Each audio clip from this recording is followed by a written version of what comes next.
نحمدہ و نصلی علی رسولہ الکریم، اما بعد۔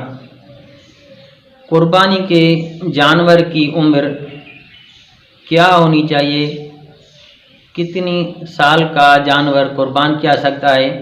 تو قربانی کے جانوروں میں بھیڑ بکری 1 سال کی ہو، گائے اور بھینس 2 سال کی ہو اور اونٹ 5 سال کا ہونا ضروری ہے۔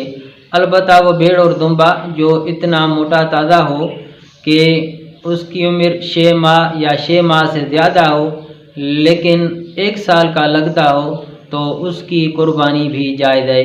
اگر اس کی عمر 6 ماہ سے کم ہے تو اس کی قربانی جائز نہیں۔ قربانی کا جانور اگر اونٹ، گائے یا بھینس ہے تو اس میں 7 آدمی شریک ہو سکتی ہیں۔ اگر بکری، بھیڑ یا دمبا ہے تو وہ 1 آدمی کی طرف سے کفایت کرے گا۔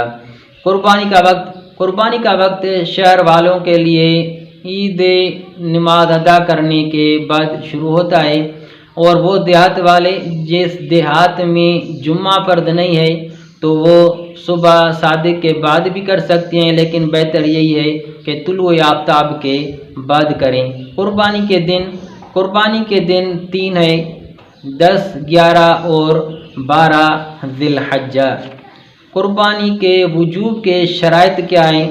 قربانی کے وجوب کے شرائط یہ ہیں کہ جس مرد و عورت میں قربانی کے دنوں میں یہ باتیں پائی جائیں اس پر قربانی واجب ہوگی۔ پہلی کہ مسلمان ہو، دوسری عاقل ہو، بالغ ہو، مقیم ہو، آزاد ہو اور صاحب نصاب ہو۔ یہ باتیں اگر کسی بھی مرد یا عورت میں پائی جاتی ہیں تو اس پر قربانی کرنا واجب ہے۔ قربانی کا نصاب کیا ہے؟ قربانی کا نصاب وہی ہے جو صدقۃ الفطر کا ہے۔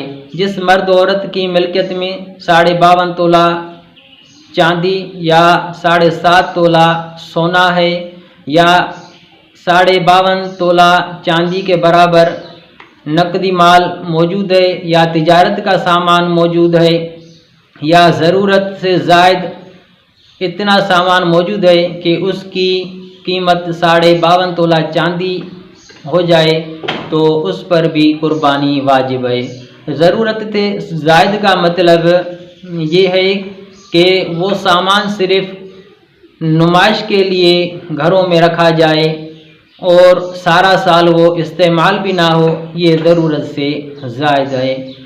قربانی کے جانور کو ذبح کون کرے؟ بہتر یہی ہے کہ جو قربانی کرتا ہے وہ خود ذبح کرے۔ اگر دوسرا کوئی نیک صالح مرد اور جو ذبح کرنا اچھی طرح جانتا ہے وہ ذبح کرے تو بھی جائز ہے۔